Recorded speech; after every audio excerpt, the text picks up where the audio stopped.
Carrie here from HomesteadHow. Welcome to our channel. Today is Wednesday, March 11th, coming to you from our homestead in central Wisconsin.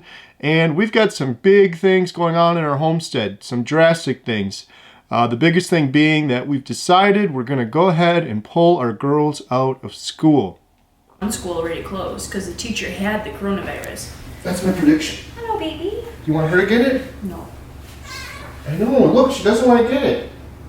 Listen to this. Listen to this. This is my prediction. Within 2 weeks from today, today's the 11th? Yeah. I'm going to say even less than that. By the 24th of March, every school in the United States is going to be closed down. Probably. So I think we should take your sisters... Ow! I think we should take your sisters out of school. You should. Right now. Why wait 2 weeks? You better grab her. I don't want people to panic. I don't think people should panic. On the other hand, people should be prepared. And the thing that worries me the most is I know this can affect people that are elderly or that have underlying health conditions. My oldest daughter, Lily, had open heart surgery, and she does have heart conditions. I also have congestive heart failure, which sounds a lot worse than it is. I have just a mild case of that, but I don't want to risk it and have one of my other 3 of my 4 girls go to school. Lily's homeschooled already. And get sick. And even though this isn't affecting children as much as it is the elderly, they can still get it and then pass it on. And I would hate for that to happen here and then pass it on to Lily and have her end up getting it. I'm choosing to make this decision for my family and not waiting for this problem to get much larger, have a bunch of people sick, and then they decide to close the schools down when it's too late. Summer's a couple months away. We're going to homeschool them for the remainder of the school year. I'm fortunate and blessed to be able to do that. I have a job where I work from home and we homestead from home. So that's a big, huge homestead change. And I wanted to share with everybody. And I don't know, I'm getting annoyed by the news and politicians in the news, no matter what side of politics you're on. It seems like up until this point, you listen to the politicians on TV and they all say, just carry on with your regular life unless you're really old. Wash your hands a little bit more, but just carry on with things. And I think they do that because they don't want people to panic. I don't think people need to panic. However, I think it's foolish to just kind of push things off and just kind of have this close picture of things looking at this one day at a time. And then before you know it, it blows up and schools are closed down, universities are closed down, hospitals are closed down. Then people are going to panic because they're not prepared and they've just been going about their regular daily life. When they could have been preparing, stockpiling some food, making some plans, doing some things like that. We've done a lot of that, and I want to get out ahead of this thing, so for that reason we're taking our girls out of school. So that's a huge change for our homestead. Now, before I filmed this video, just yesterday we had some other big changes in our homestead. 4 or 5 things that Jen and I have planned that we're still going to do because despite what's going on in the news and what's going on in the world, we can still do those things on our homestead. Ready? 1, 2, 3.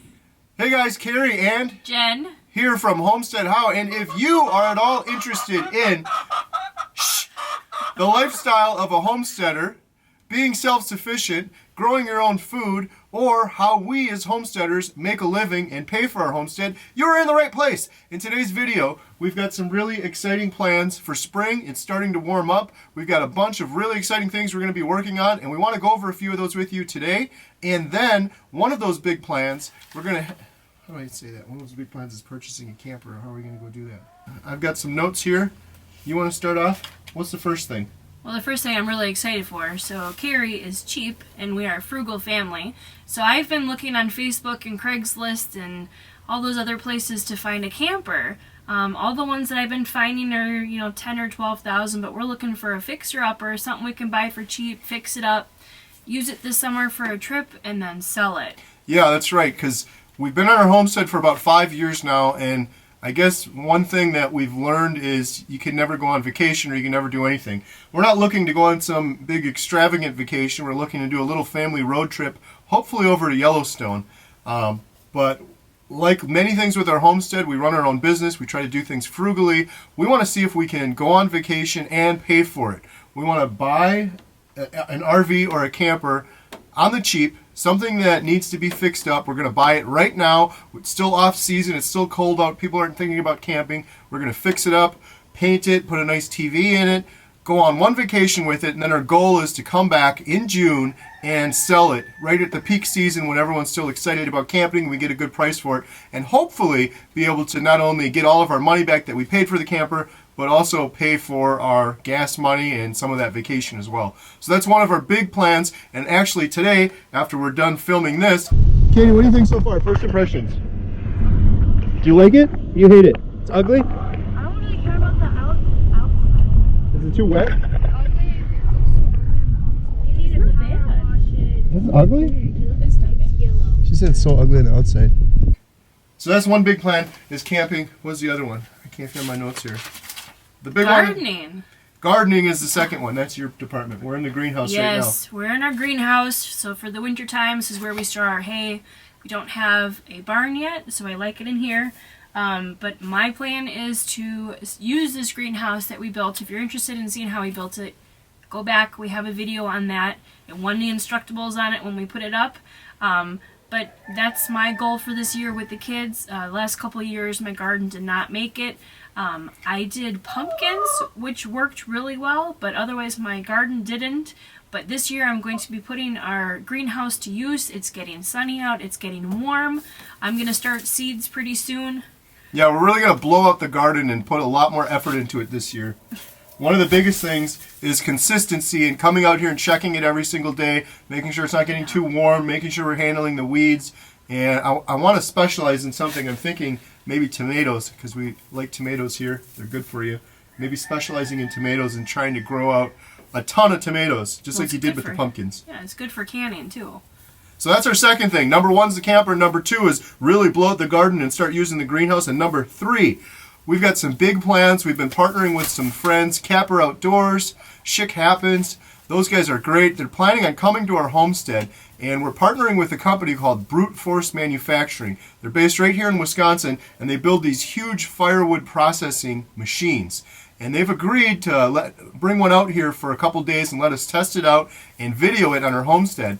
And Capper Outdoors is going to come over, Joe from Capper Outdoors, and CJ from Shik Happens may come over as well. And we're going to film it, and the goal is to cut 10 cords of firewood and process it in one day. Our entire year's worth of firewood in one day. And then after that, we plan to do another 10 so we can have some seasoning. But we're going to finally get caught up on our firewood, because right now we're actually out of firewood and we've switched back to our propane the last couple of weeks here. So it's kind of pathetic, but we just haven't been able to keep up. So that's going to be really exciting. We're going to share that with you all and have some good video on that. So that's number three, cutting 10 cords of firewood in one day. Number four is yours. It's this one, see? Jen's workshop. The she shed. Yes. So, besides the gardening out here, I would like to get my workshop going. I currently have it in our garage, and it's just not going well. There's not enough room in there. It's really messy.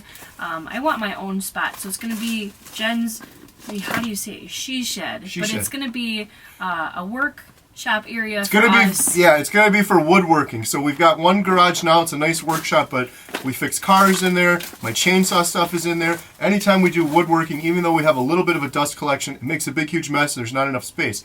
We're fortunate to have a detached garage. It doesn't have any electricity to it. We've just been using it as storage. We're going to turn that into a dedicated she shed for Jen's workshop. If you've seen some of our other videos, she makes wood signs. I'm doing an American flag. We did together, wavy American flag wood sign. We did a video a while back that talked about our homestead business, how we make money from our homestead.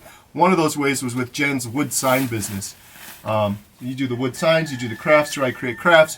So we're going to have a dedicated spot for that. We're going to have to run electrical out there. We're going to organize it. We have to get all that junk that's in there out of there. But that's going to be really cool. That's another exciting plan we have for spring, Jen's She Shed woodworking shop. And then number five, the fifth thing is, maybe not as exciting as some of these other ones, but our driveway is just a complete disaster. It's completely flooded. All the snow is melting right now. You can't see right now because we're in the warm greenhouse, but there's snow all around us. And our driveway's like a river. It's completely washed out.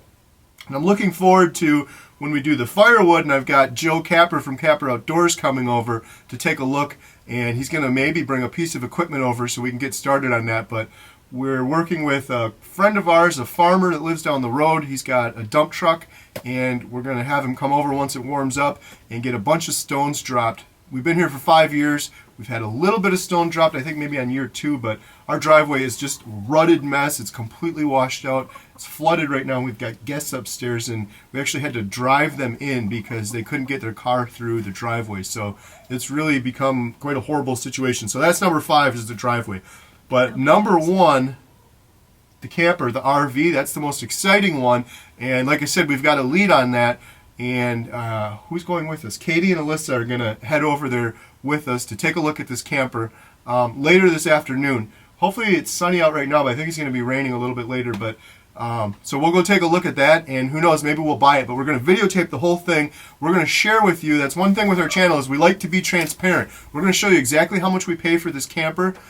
Katie's in charge of the budgets, and then we're going to show you every penny we put into it to fix it up.